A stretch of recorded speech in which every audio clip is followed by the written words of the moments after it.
Hey guys, and welcome to the Alabama Saltwater Fishing Report presented by Angelo DePaola, the Coastal Connection with eXp Realty. The first podcast to bring you the local inshore, offshore, and onshore fishing report, whether it's good, bad, or ugly. We have a great show lined up this week, but first, let's see who's making the show possible.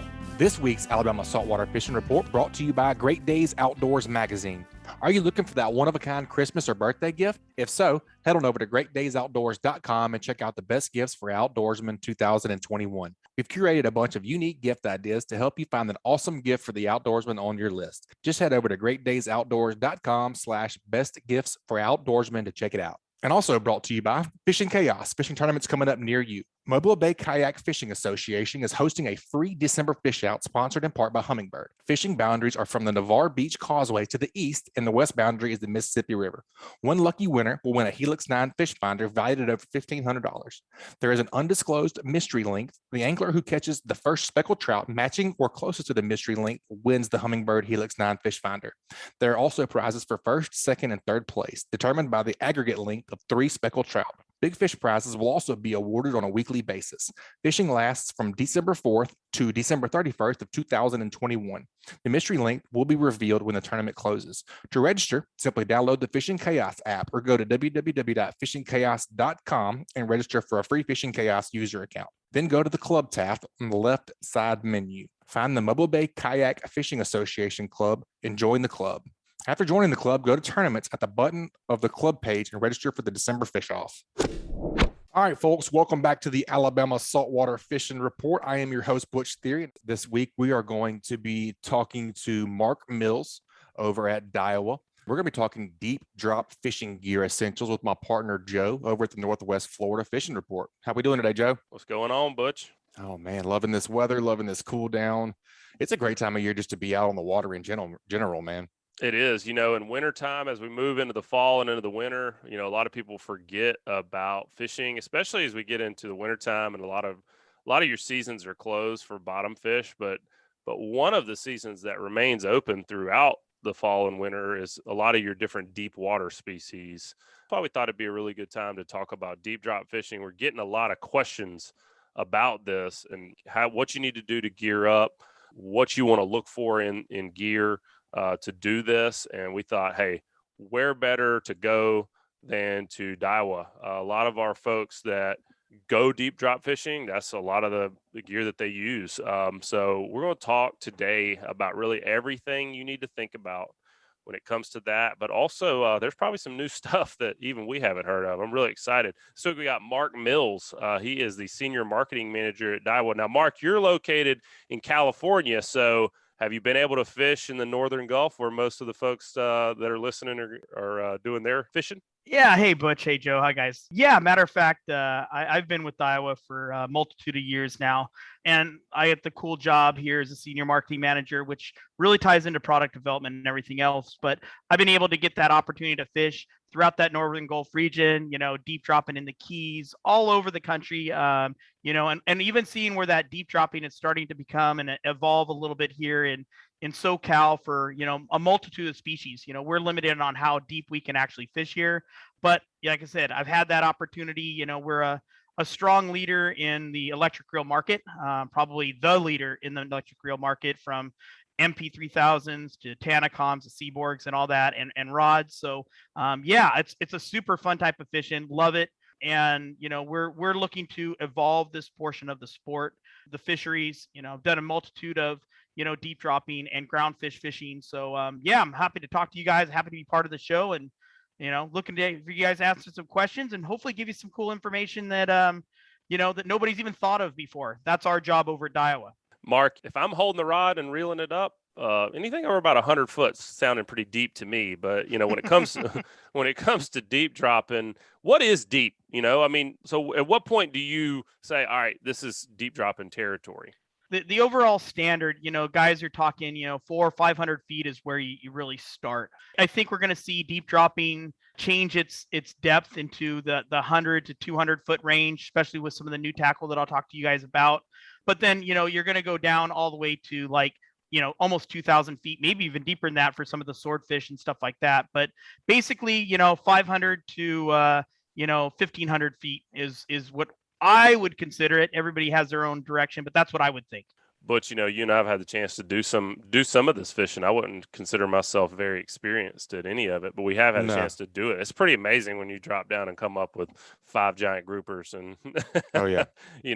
puts up a lot of camp meat really quick doing that. That's what I was just about to say. It's a great way for a meat haul. And man, those electric reels are a game changer. I got to use a Tanacon on the Escape last trip I was on, and man, I mean, it's literally a game changer. I mean, you just set it and forget it. Make sure the thing's not smoking and you're ready to roll. No doubt about it. And it's still somewhat affordable too. The Tanacom is kind of our baseline price, and it goes up depending on what you want to do and the speed of your reel and the power and the drag pressure on all that.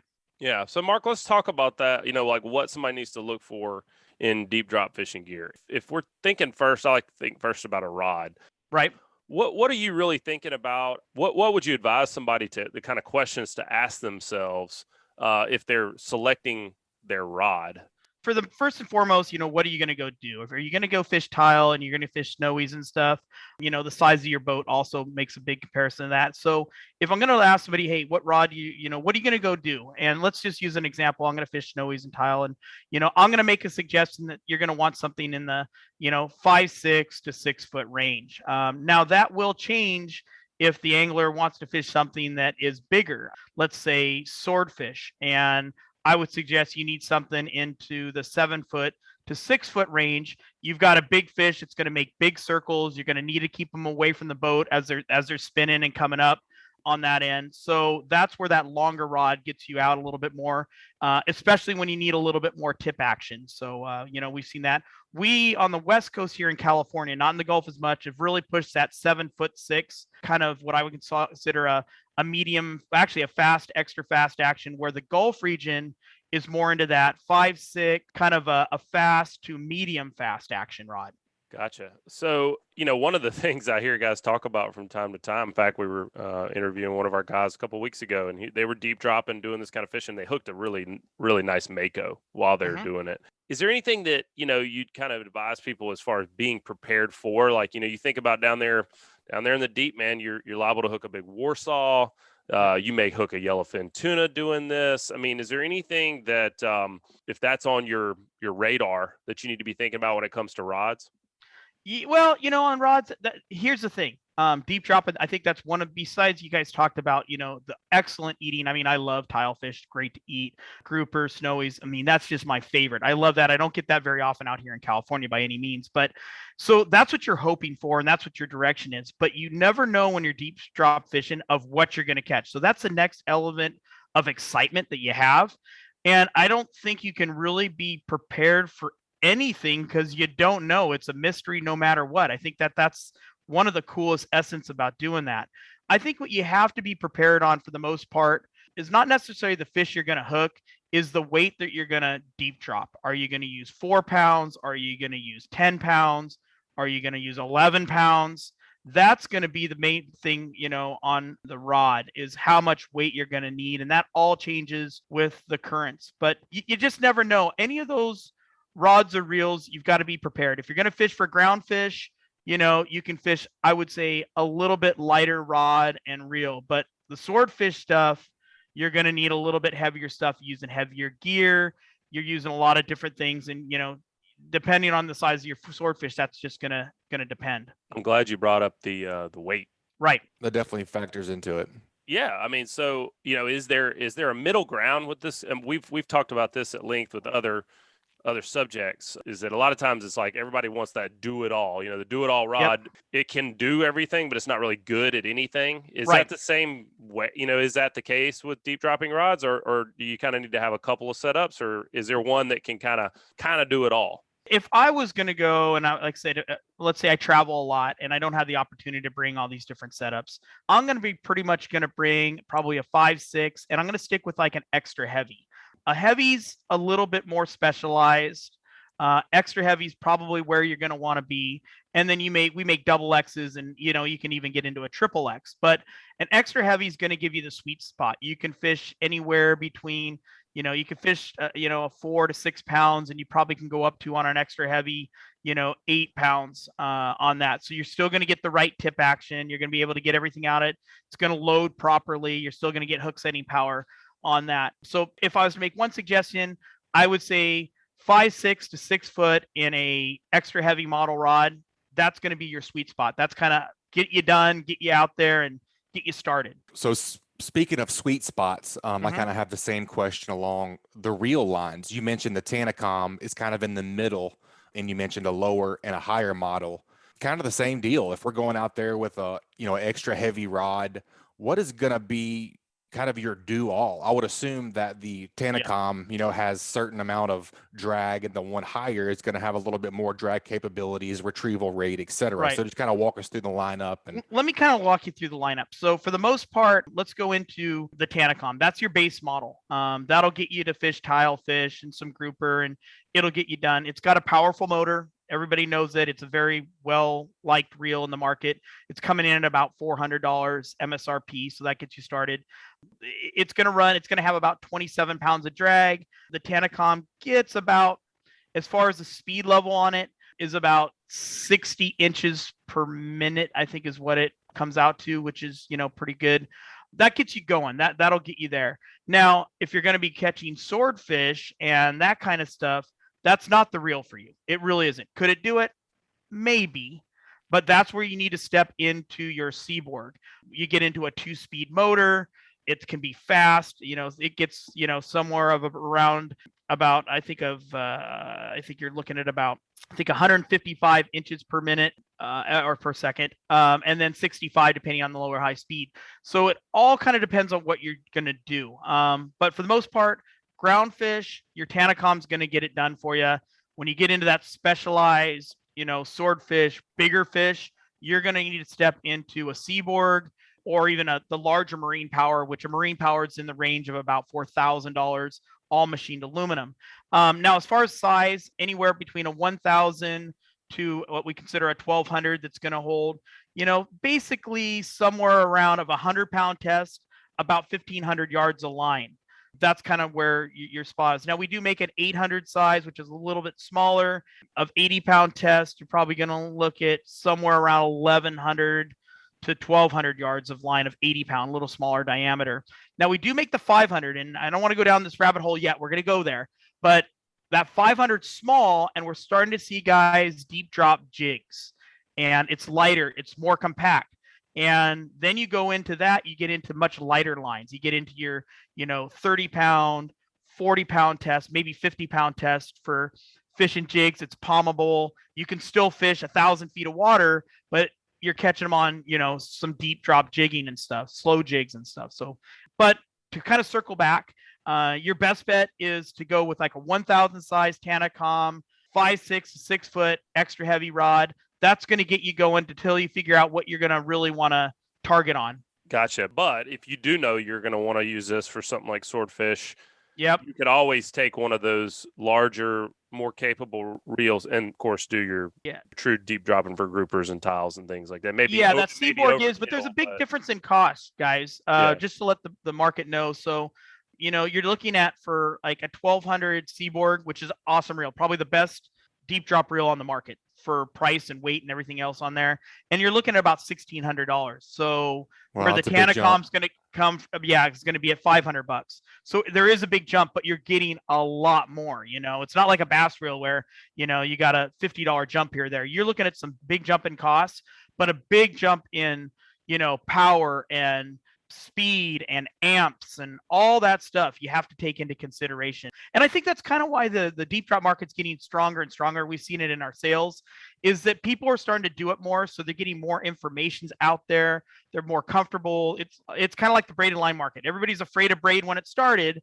Now everybody understands it. They know how to tie the knots. They know how to tie the splicing. Doing the deep drop thing, it started out kind of slow, but people are realizing that this is a great fishery and there's some great fish to catch, and it's just fun to do.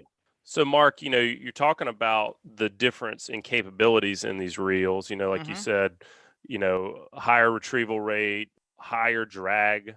So what are the components that people need to be paying attention to? The build differences. Are we talking about differences in housing? I mean, are we looking at differences in longevity of the reel itself?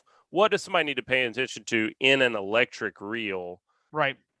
that may differ from what they're used to in conventional reels. Right. So that's a big one too, but not that big. You definitely want something with, an aluminum frame. Most of them have that. You need to keep all your gears and motors in precise alignment. No different than a good saltwater reel, on that end. And then, your componentry. If you can get aluminum side plate on the handle side, that's very important. That's where everything's at. So you got an aluminum frame, aluminum side plate. The non-handle side is not as important. That's more of an area for some added pieces. There's not a lot of torque there. So aluminum frame, aluminum side plate's important, but that's where the prices really start to jump up. The motors, what type of motor that it has and gearing on that. Is it a 2-speed motor? Is it a brushless motor? Now, brushless versus non-brushless isn't quite as important anymore. There's a lot of different gearing changes and the size of the motor, but you need to make sure it's got a good motor, and that's what you're going to start to spend your money on. And you want a good name brand. A lot of companies will go, well, it's an electric reel. Well, if it gets corrosion issues, it's electric. You've got electrical charges, you got corrosion issues, you've got all kinds of scenarios. So you want to make sure you're using a good reel, and Daiwa makes good reels. They're proven. You can go to any tackle store throughout the country and go, hey, I want an electric reel. What's the best one out there? They're going to suggest, Tanacon or Seaborg or, maybe even one or two other good high-end competitors that'll get you in there. So componentry is important. Rod componentry is another thing that's important. You want a rod that has good componentry as far as the blank, because if you hang the bottom, you don't want to break the rod.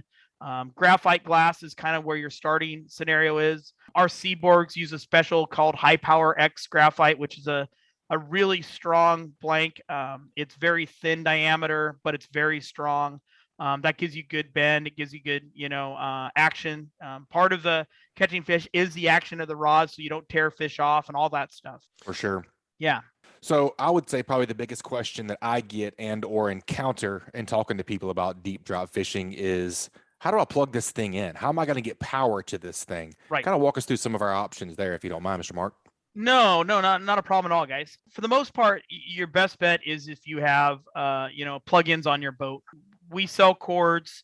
All the reels come with cords. Cords are a very vital portion of it. Matter of fact, we've taken special direction to never be out of cords, because if your cord goes bad on you, you can't go fishing that day. That is an electric reel. So we've taken some good steps on that in the past years to make sure we have stock at all of our dealers. So you want to be able to try and plug into your boat. If you can't plug into your boat, you can kind of clip off to your 12-volt batteries on your boat. Not my best suggestion. I don't love that scenario just because something could go weird or wrong. Not super tight. No, if you're going to clip into it, bring in a separate battery to clip in. 12-volt battery is kind of a really good thing. Keep it somewhat out of the water. That's important. But a 12-volt battery that you can clip onto that's kind of, separate than everything else. You don't want to, have a short. You don't want to absorb, take up too much power out of it. There's plenty of other companies. Dakota makes some really cool batteries that you can clip into, small little compact ones, which are great. The downfall is that they only last so long, and it depends on how long it's going to last. The small batteries depends on how much power you're exerting from it. Can it bring up your deep drop up and down a bunch of times? Yeah. But when you have a full string of fish or really heavy weight, it's going to take more voltage, more power. So it might not last as long. So ideally, one 12-volt battery on the boat is going to give you pretty much a good day of fishing. All right, folks, let's take a quick break and hear from a few of this week's sponsors. That segment was brought to you by Boaters List. Boaters List is your new reliable and fast resource designed to link everyone to everything on the water. If you own or run a boat, you know how difficult it can be to find the right company for the task at hand. Boaters List makes it easy to find the service that you are looking for. Locate anything from fuel docks to service repairs or rentals of large yachts, even down to paddle boards and all things in between. BoatersList.com will always strive to make it better on the water. And also brought to you by Mustad Fishing. Today, 1 in 4 hooks in the world is made by Mustad Fishing. The Mustad brand can be found in over 160 countries and covers all disciplines of fishing. Now more than just a hook manufacturer, they have expanded their product range over the years to satisfy every need of the modern fisherman and woman. They understand that anglers like you would never accept anything less than premium quality, which is why they hold themselves to that same standard. See why Mustad is the best-selling hook brand in the world. Enjoy 25% off your next order at mustad-fishing.com by using code GREATDAYS at checkout. whenever we've done deep dropping, and the we being Butch and I, we've always only ever fished one rod, right, Butch? I mean, can't think of a time where we fished multiple electric reels. I've fished two on the Escape. They have it set up now where you have two plug-ins on either side. And that's a giant boat. I mean, that's a big that's boat. what I was going to say is, Right. For the average guy, where do you feel like you've got enough space to fish two rods? I mean, because the boat Butch is talking about is a 65-foot by boat 20. with a 20-foot beam, Yeah, that's a whole different game. Yeah, if Yeah. you're a say like a center console guy, preferably one is great. If you have enough space and the boat's laid out where you can get somebody up on the bow and you're pushed off enough and the conditions are right, you can fish up to two. One's, really, really, you're fine. Now, granted, that also depends on how deep you're fishing, current conditions. Yep. We see it out here where, as an example, we're fishing 400 feet of water and we're using a 500 that we're palm fishing. It's not in the rack. We're fishing it like a rod and reel, and we're just playing the remote control game, fishing either one or two baits or a jig. You can fish two people like that. You could fish three people on that. So it depends on current, what you're doing, but for the most part, you're gulf fishing, one, two, if your boat's laid out right. But for the most part, one is where you're going to be. Now, I got to ask, you mentioned jigging, and yes. That sounds pretty fun. Yeah, we just did it's rad. We just did a fun. show on slow pitch jigging. So, take me through how people are using electric reels to jig, because I am not familiar with that at all. So, matter of fact, I kind of brought this to the market about 3 years ago. There's a lot of reels that guys are using in Japan and stuff to slow pitch jig with electric reels.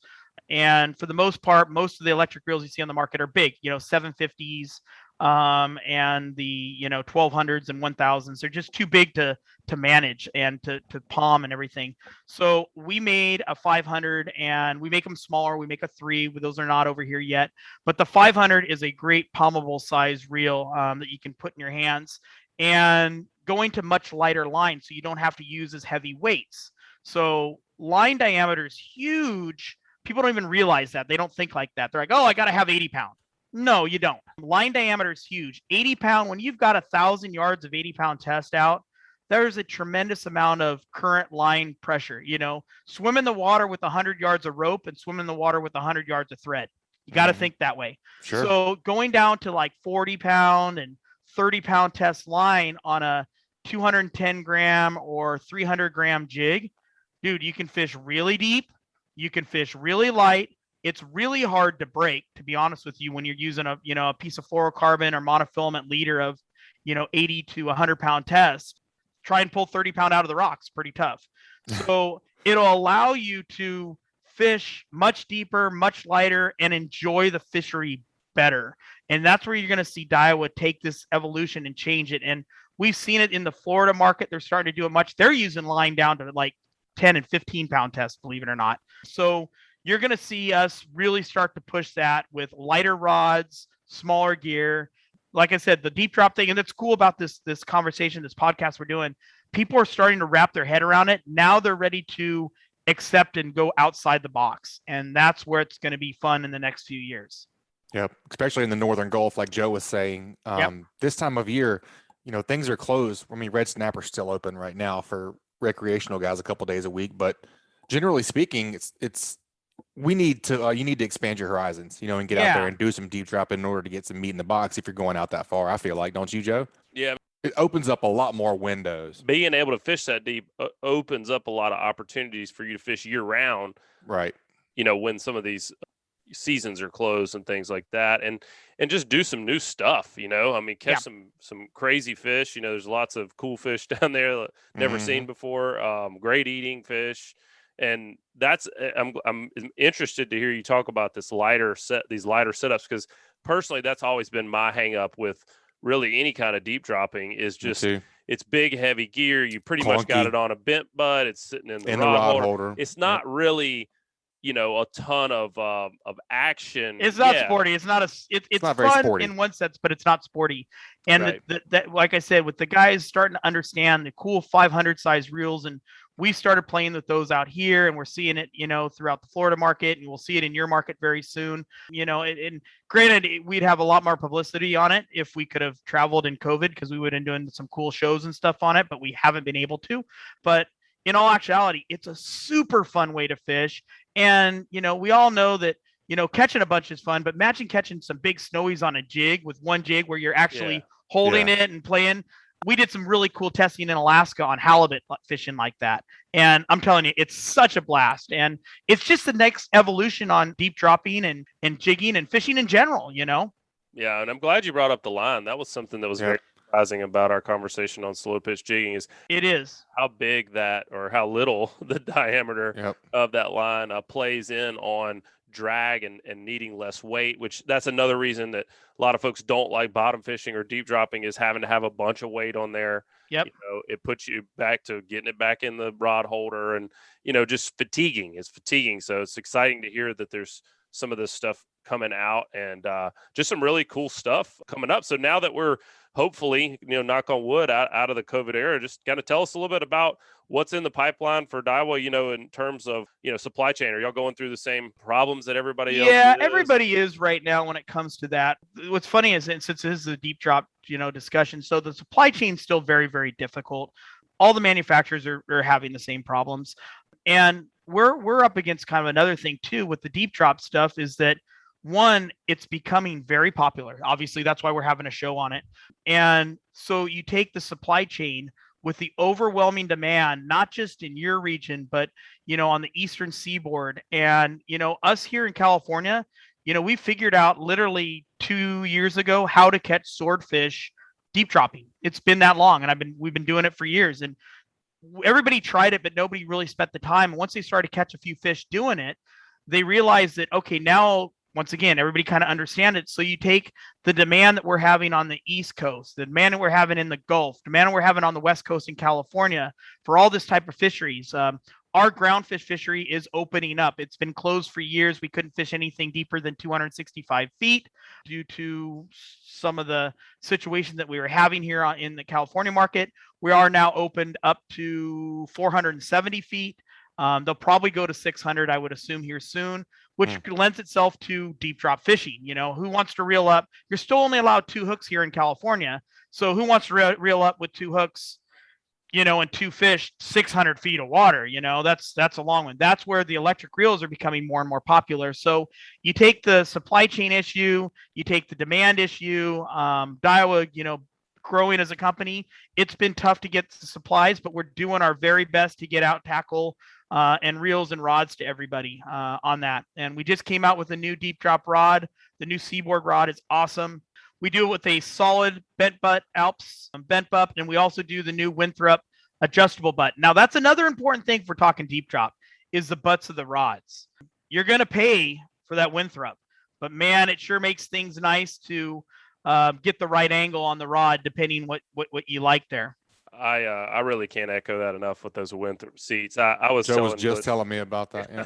I got to fish with those just a couple of weeks ago, and just the ability to be able to keep that butt straight, keep it up under my arm, fish, hook that fish, get him out of the bottom, or switch it over. And the big thing, and like I said, I've gone on and on about this, but what I see most guys doing way too often is if they're fishing with a straight butt rod, bottom fishing, they're getting their rod tip way too high. It's putting a bad angle on the line. We see a lot of breakoffs that way. If you can keep that rod parallel to the water, and fish, with that rod more parallel, you're going to do a lot better. And those bent butts and those Winthrop seats, man, those make such a big difference in being able to do that comfortably. I'm glad you brought that up because it's very important. It really is. And, you're going to pay for it. Like we don't put them on the Tanacon rods that we make. Tanacon rods are coming in right at $400, and our Seaboard rods are, $500 to, $899 with the Winthrop. So you're looking at about double the cost, but it's really nice to have. And you know what? And other guys don't understand this either. When you can straighten that butt out, it makes it so nice to store. It doesn't, if you're putting it on your boat and in your garage or wherever you're going to do it, that bent butt, it slides back, it kicks. So when you can straighten it out, it makes it real easy to store the rod in the corner. So that's just a small little thing, but it makes a difference. Also on the tips of your rods, you're obviously all of them pretty much you have to go to a roller guide. But you do the roller guide swivel. I like the swivel. I think that's what you need to have. But there's guys that do this for a living that don't want the swivel tip. I just think that I would keep a swivel tip on it. Yeah, it's one of those things where as you get more and more experience doing this, you're going to find what works for your specific setup, what kind of fishing you like to do, how good you are, as an angler. You may say, I'm ready to shed some of this, or I'm ready to upgrade. But I think you've done a really good job of giving everybody kind of the basics and a really good setup, a really good, this can do most of it kind of setup to get started and find out if this is right for them. And I'm excited to see some of these smaller reels. That's really exciting to hear about, and make it more of a sporting effort too, instead of always just kind of a meat haul. But that's really cool, Mark. If folks want to check out what y'all are doing in the deep drop, fishing market, everything maybe you've got coming online in a lot of the things we're talking about, is there any resources you can point them to online, to be able to check out more information on these topics? Yeah, as far as a lot of the deep drop stuff, there's so much stuff on YouTube that you can get some good information on. On the Daiwa side, you can get the spec and good information on DaiwaUSA.com, our website on that. As we are just getting out of this pandemic, because this deep dropping stuff isn't new, but in the last 2 years, it's gotten huge, and you'll start to see us do more and more videos, more and more education to the consumers, because that's what's driving a lot of sales and information. And this jigging scenario, like I said, we started playing with it a couple years ago in Alaska, and it was super fun. I mean, we were like little giggly kids when we were doing it. Seriously, it was super awesome. Fishing rockfish there and fishing halibut there for it. It's really fun when the first time we hooked one, and you hook it and then you actually automatically throw it into gear, and you realize that it's not in a bent butt, it's not in the boat, and literally almost pulls you over, so you don't realize that the drag was that strong, but that's part of fun fishing. So you'll start to see that evolve more and more on some of our videos, and we do some sponsorship with some TV shows coming down the road, Saltwater Experience and stuff, that you'll see us do some stuff with them in the near future. Well, Mark, thanks again for joining us, man. Thanks for sharing some info on this. I think you did a good job of getting folks started. And next time we want to go on a deep dive, we'll know who to call. Yeah. Give me a call. I'll drive over there too, man. It's a little long of a drive, but I'll fly over to there and come out and do some fishing with you guys. Thank you very much for having me on the show. Super fun. And like I said, any of you guys watching or listening to this show, keep your ears open of what's new in the next, coming into the deep drop fishing. Be open to suggestions. Try stuff. It's not going to hurt you. Awesome information, Mr. Mark. We appreciate you being on. We look forward to next time. Awesome. Thanks, guys. Talk to you later. Have a good one. Thanks again.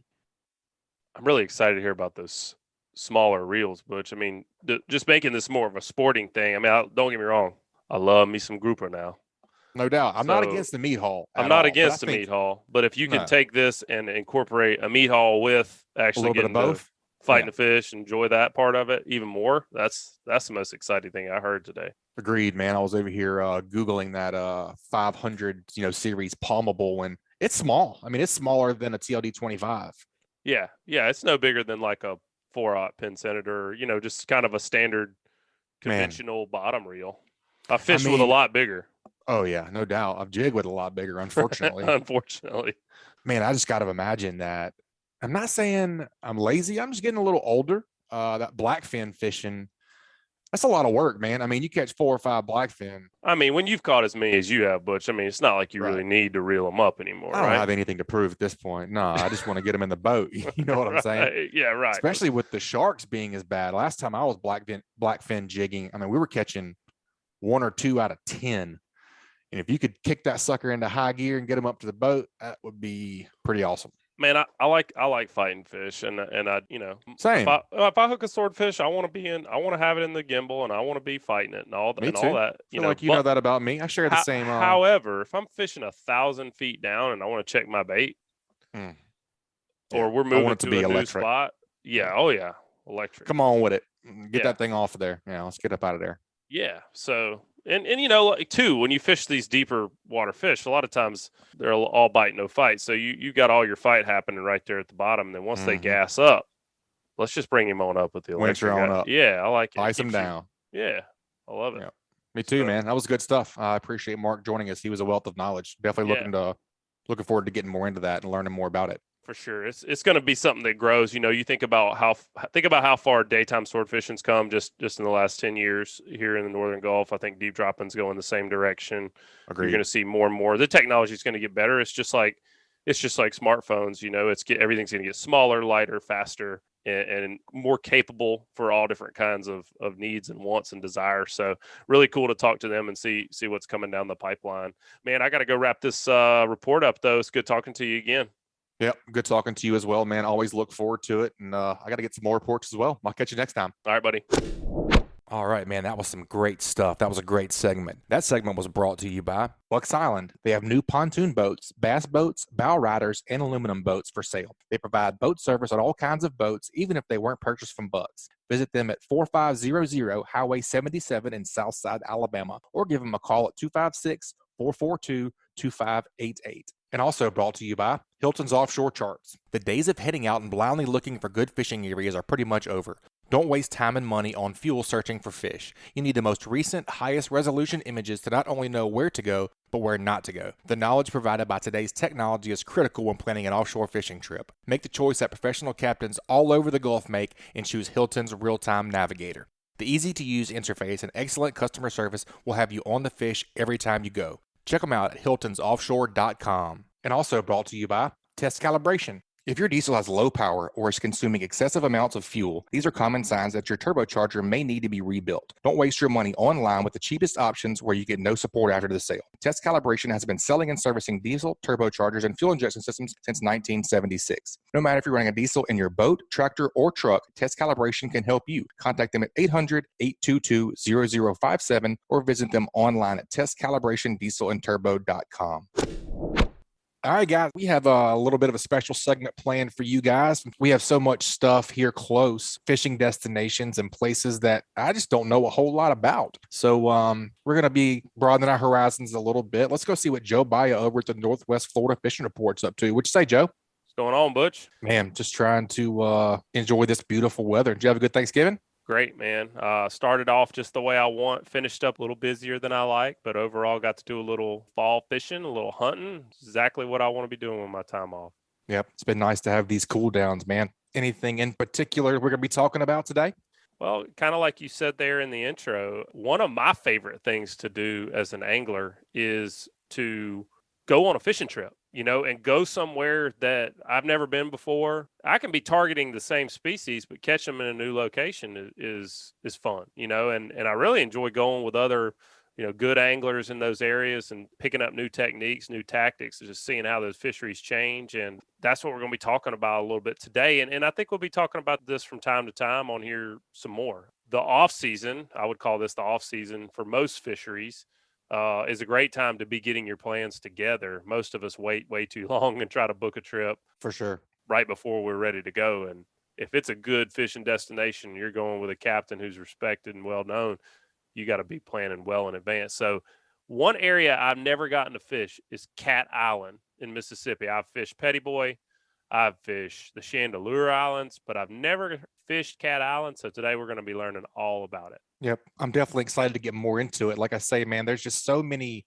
gems that are so close that I grew up here. You and I grew up here our whole life. And there's so many places that we've never been. We were never in that kind of stretch your legs, kind of stayed in our safe zone here in Mobile Bay, Mississippi Sound, and, out in the Gulf of Mexico doing our offshore fishing. So I'm excited to learn a little bit more about our local fishery here. Who are we talking to today? Today, we're going to be talking to Captain Sonny Schindler. He's owner and captain of Sure Thing Fishing Charters. He fishes off of Cat Island. Let's go pick his brain and find out what he's got going on. Captain Sonny, welcome to the show, man. Before we jump into Cat Island, tell us a little bit about your experience with the island. I mean, you've been fishing there a long time? Yeah, I mean, I grew up here, so it's always been a special place, but we really got serious with it. So the owner of the house that we use for our overnight trips out there, he delivered my daughter, Margot. So she just turned 12 in August. So we've been in cahoots almost 12 years. We just about got it rolling about the time the oil spill hit. So we kind of had to pump the brakes then. And the first couple years, even though we would run day trips out of our docks, first couple years were a little slow just because nobody had really done anything like we have out there. So it was really hard to market it because a lot of times you could say, yeah, it's like so-and-so's. Well, there was no so-and-so's. Yeah. Right. Starting over. Right. Well, I'm glad you brought that up. I mean, tell us a little bit about the ecology of Cat Island. First off, like, where is it? How big is it? I mean, what are we working with if we want to know a little bit of the history of the island? So it's neat. The closest point, Long Beach, it's about 7 miles to the first tip of it. It's shaped, if you look at it on a map, it's basically a T shape. And inside of it, there's marsh, there's grass beds on off the shores. Pretty beaches that they've built up. The East Beach in particular, when they dredged the ship channel several years ago, they pumped all that material on the East Beach. So it's huge. A lot of people just go out to that part for just playing on the beaches. I think the correct term is maritime forest. In the middle of the island, there's some pine and oak, some cactus, a lot of, grass and vegetation. And then on the south side is the popular Smuggler's Cove. It's kind of the bay that has a deeper middle, and it's easier to get to the beach. The majority of the island is shallow. So if you're unfamiliar with it, take your time, go with somebody that knows it, hire a guide. But it's diverse. It's a very challenging place to fish because the second you think you got it figured out, it will humble you without mercy. But it's a hot spot, man. It's cool. So I got it pulled up here on the Google Maps. We're talking about a pretty good size island here. You have a lot of coastline you can cover on the Cat Island. Sure. Yeah. The area changes with the storms, but I think it's around 2,300 acres. Wow. The interior's cool, man. There's swamps and little bayous. And if someone dropped you there blindfolded in some of those marshes and they didn't tell you where you were, you'd think, you were somewhere in South Louisiana or, somewhere not 7 miles offshore. So it's really, really neat. So tell us a little bit about your operation there at Shore Thing Fishing Charters. You mentioned something about overnight in a house. I got to hear a little bit more about this. Yeah, I kind of got ahead of myself there.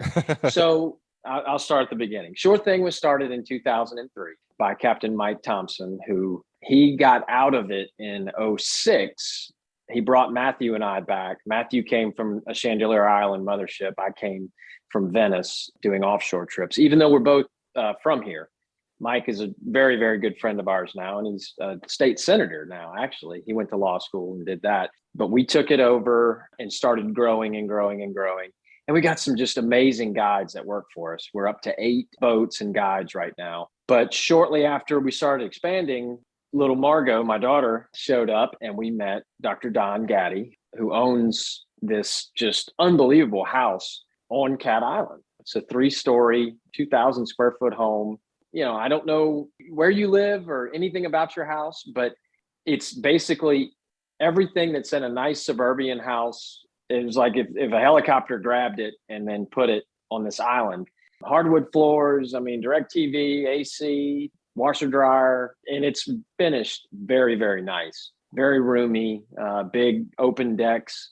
So you can watch the sunsets right off the back porch. But we do an all-inclusive overnight, what we call the Cat Island experience out there, where we, bring them out there, fish them, cook, and the guys that work with us, man, they cook. It is not very healthy, but it is awesome. You can do that for a couple nights. You'll be fine.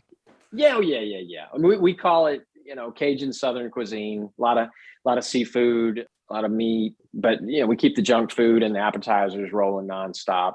And we're doing something right because our return rate is, probably well over 80%. And the problem we're having now is the groups, because we do a 2-night minimum, 6-person minimum, and 12 is where we typically recommend holding off at 12 people because we can do 12 comfortably. We have had a few over, but those larger groups, especially if it's a corporate group or friends from school or what have you, those will spawn other trips. So we've been doing this for, I think, 10 years now.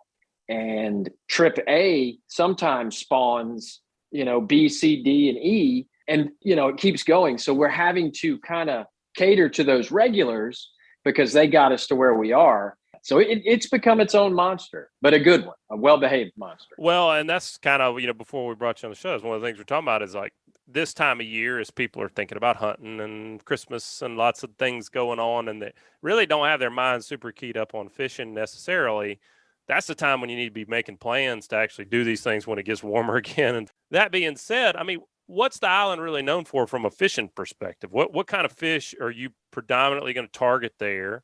And then what's the timing on that? Is it a year-round fishery, or is there better and worse times? It is a year-round. We typically stop early to mid-November, and then we ramp up mid to late March. One of the main reasons is the tides and the weather.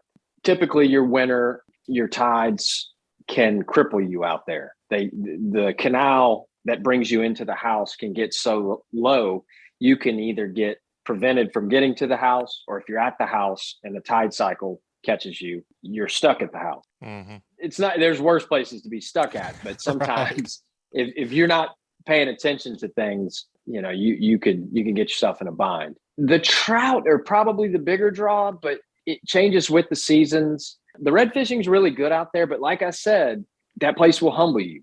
It's so wind and tide dependent. You know, the wrong wind will dirty up your water. The wrong wind will lower your tide or flood it.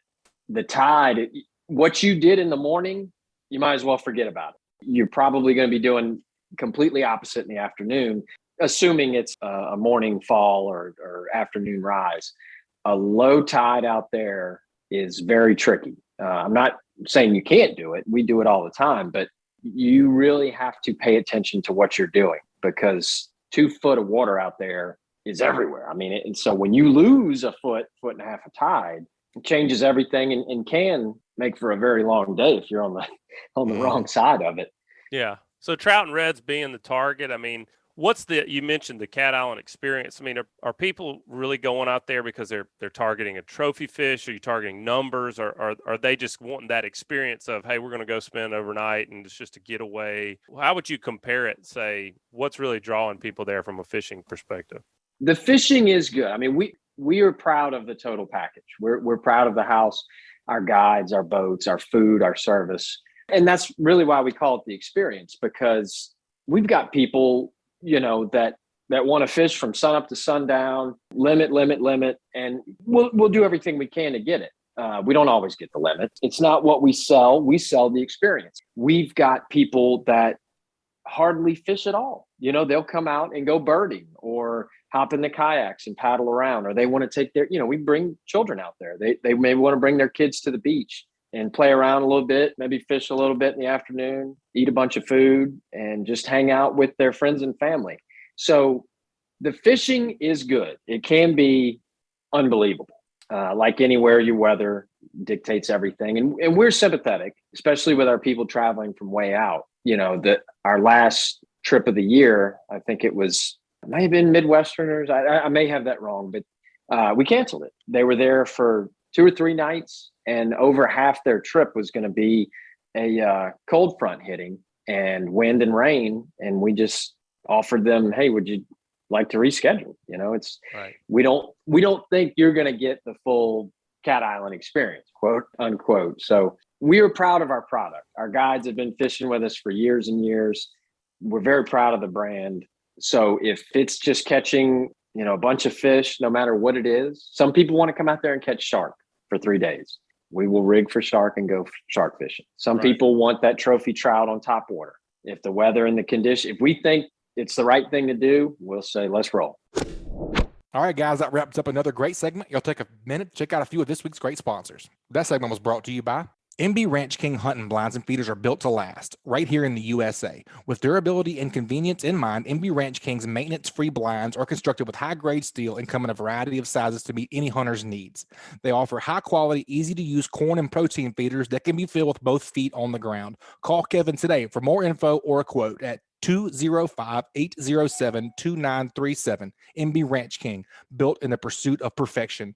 And also brought to you by Dixie Supply and Baker Metalworks. Dixie Supply and Baker Metalworks are proud to be your metal roofing headquarters for over 40 years. Save time and money by buying from the most reliable manufacturer on the Gulf Coast. Buy it today, pick it up today. With the addition of their new store in Cantonment, Florida, they now have 8 locations to serve you. Dixie Supply and Baker Metalworks, your metal roofing headquarters.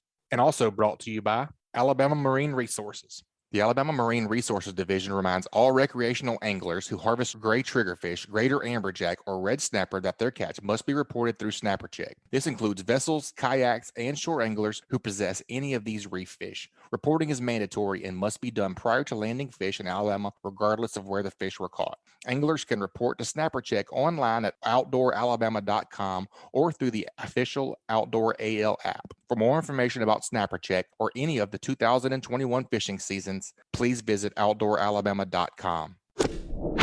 You mentioned the experience and, having an overnight option. I mean, is it easy to make it there for a day trip? And where are y'all typically leaving from to go out there? What kind of run do you have? And what could somebody expect if they want to just go out and try to do it themselves? Yeah, we do it day trips regularly. I mean, we have 8 boats that fish for our company. So typically, we have had a few 5-boat trips out there for those mega large groups, but typically our largest trips, let's just say the 12, we typically bring 4 boats. So we still got 4 boats at home working the day trips. And typically our the dock at Shaggy's in Pass Harbor, if y'all are over this way, it's unbelievable what Rimmer Covington built for us. Lifts and huge cleaning stations and food and music. That in itself is amazing. But it's about, on a calm day, 15, 20-minute run. For our overnighters, we almost always leave from Long Beach because it's the closest spot. So if there's an emergency or it gets rough or just whatever, and there's always something that could or does happen. So Long Beach, I think it's 7 miles to, like, the second you get on the boat to the front door of the house. And I think Pass is maybe 10, just a few extra miles. And then Long Beach is also closer to the Gulfport Airport. So our fly-ins, it's a 10-minute cab ride if you don't hit a couple lights. Yeah. So, I mean, I'm always trying to think, like, a lot of times when I do fishing trips and go different destinations, usually trying to coordinate a group. Sometimes you got people that are really into the fishing. Sometimes you got people that don't care about the fishing. So you're close. I mean, you're close to Biloxi, you're close to Gulfport. If somebody wants to go do, say, a weekend or two, or 2 or 3, 4 days in either of those 2 places, it's going to be easy for them to come hop on a boat and go fish Cat Island if they want to. Oh, no doubt. I can't tell you how many come in. And it seems like everybody has a relative here. It seems like everybody's got a cousin or an uncle or, a niece or something. We are but in how the many South, Sonny. So That's right. I know. You probably do have a cousin down there. That's right. Right. But they'll come in, drive or fly, and whatever. 8 people will come with us to the island, and then another 6 or 8 will stay back and, get a condo or stay at the casino, and, 2 completely different vacations going on.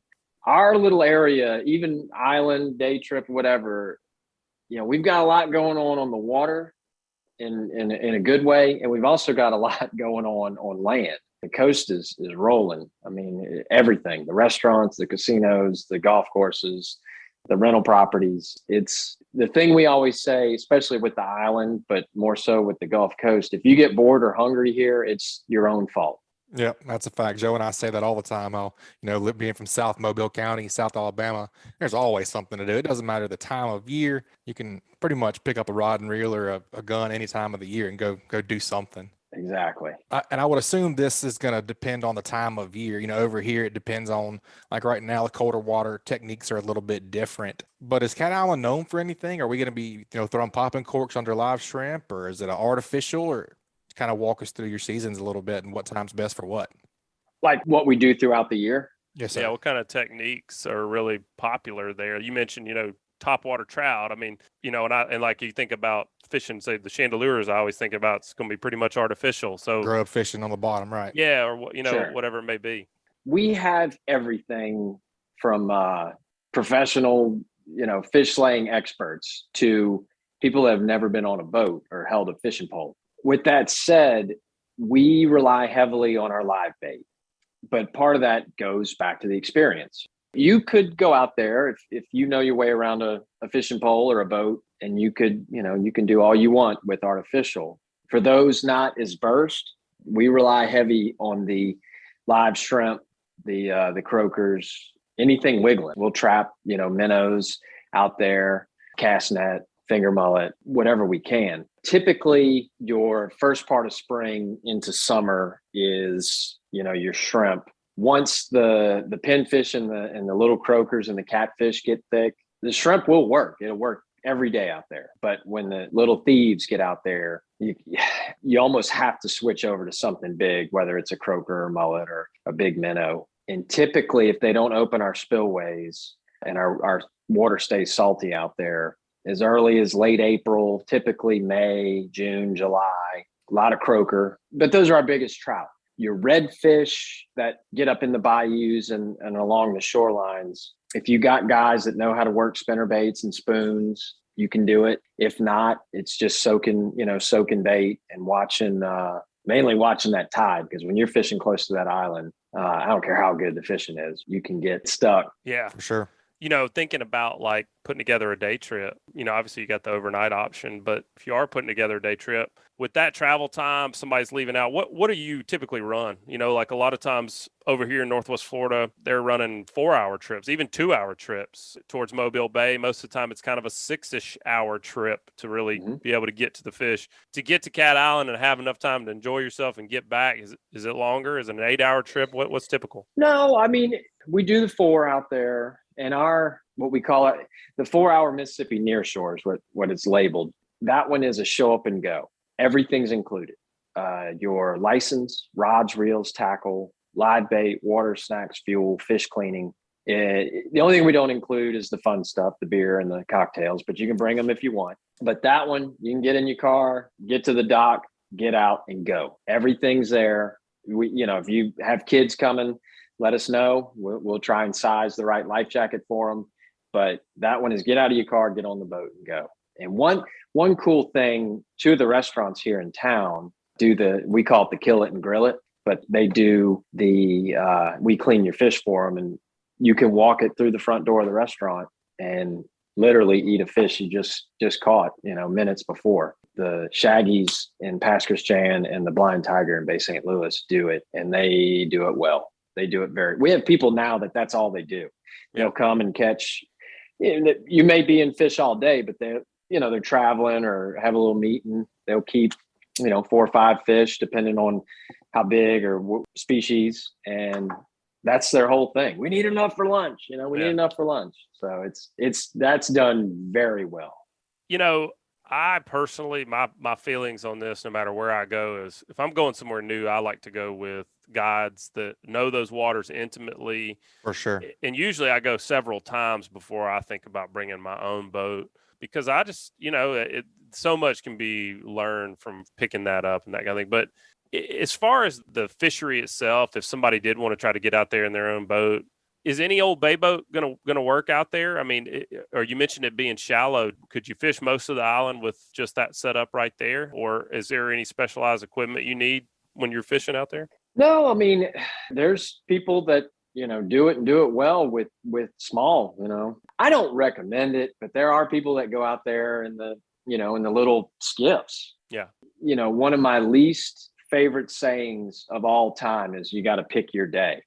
You don't pick the weather picks you. Right. If Mother Nature wants to win, she's going to win every time. So I always try to plan worst case scenario, not best case, and hope for best. And the cool thing is, if you are confident in your vessel and to maybe slow down when you get several hundred yards from the island and watch your bottom machine, or most of the time the water's clear enough you can see the bottom.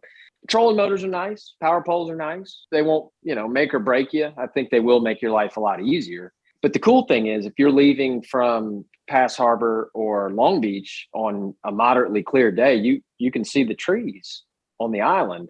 And then when you get out there, as long as, fog doesn't set in, you can see your shoreline. So it's not like running to the Louisiana marsh where most of the time you lose sight of the mainland. And once you get in that marsh and take a few turns, everything looks exactly the same. Mm-hmm. And you can get yourself in a bind. So Cat Island's, it's user friendly to an extent. The shallowness is the big thing. So if you've got a big Grady White or something that draws several feet of water, you may want to go with somebody or hire a guide and kind of kick the tires a minute and see how it works, and then see if your boat could handle it.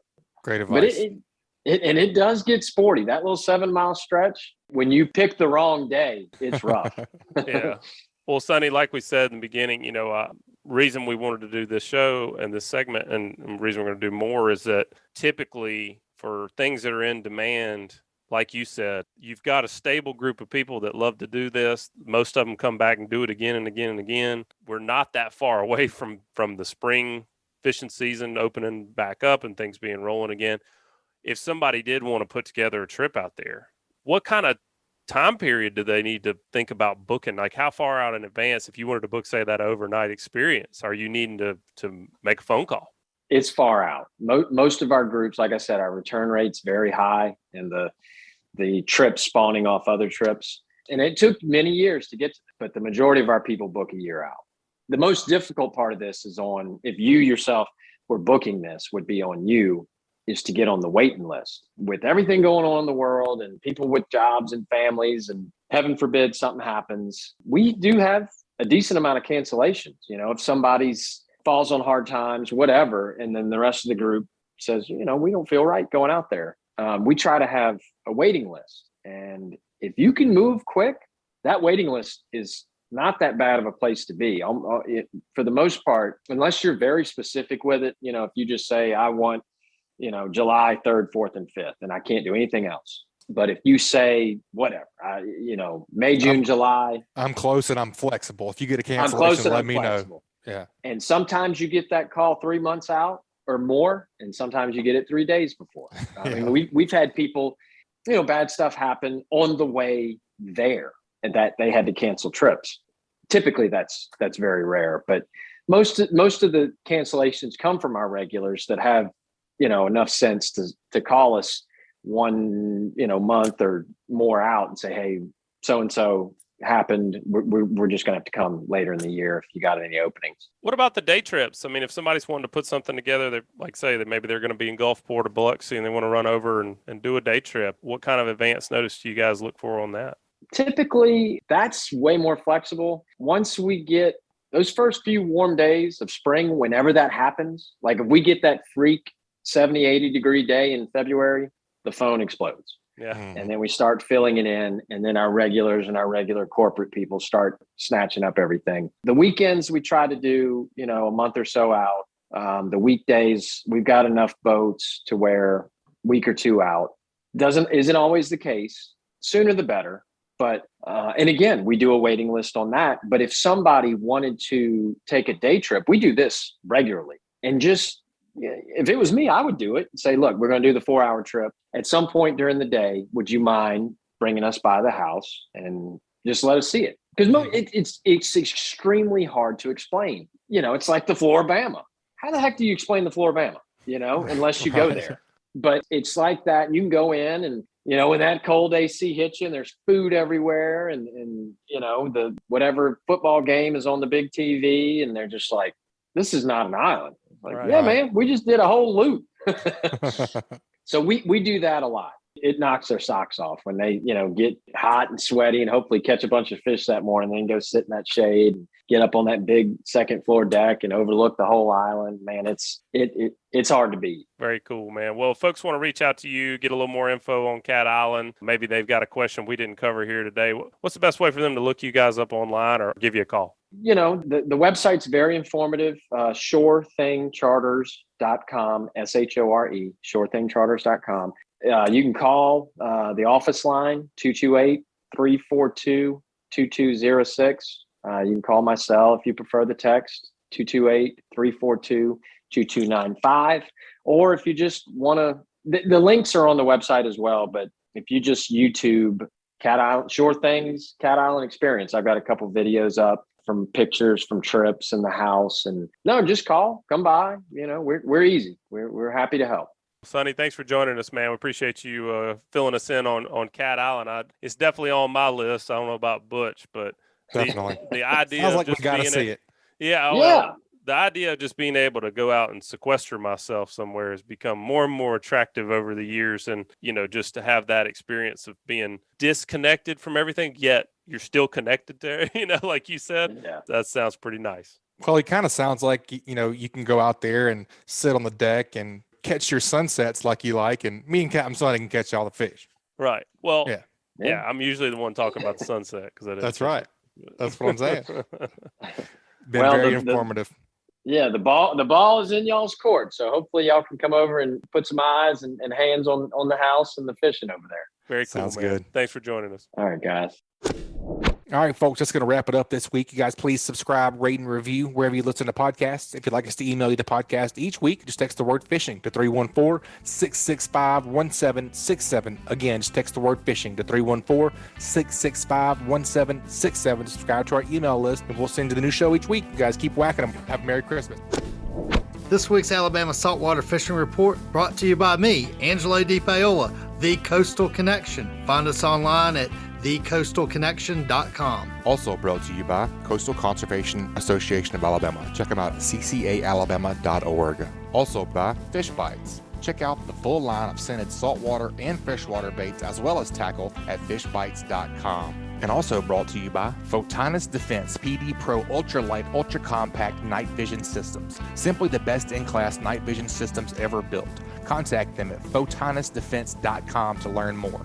Photonis Defense, Masters of Darkness. And also brought to you by KillerDock. KillerDock uses marine-grade aluminum to make fabulous fish cleaning tables and stunning canopies that will keep us out of the sun. KillerDock combines durability, function, and design to uniquely upgrade your entire dock experience. Visit killerdock.com to see more. And also brought to you by Foster Contracting, the fortified roofing professionals at Fortified Roofing Pros. With them, you're making the smart choice. Check them out at fortifiedroofingpros.com or call them at 251-447-2978. And also brought to you by Sam's Stop and Shop is your one-stop shop located at 27122 Canal Road in Orange Beach, Alabama. Sam's has a little bit of everything, including a deli, inshore, offshore, and surf fishing tackle. They also have bait, clothing, groceries, name brand sunglasses, and so much more. Stop by and shop or call them at 251-981-4245 today.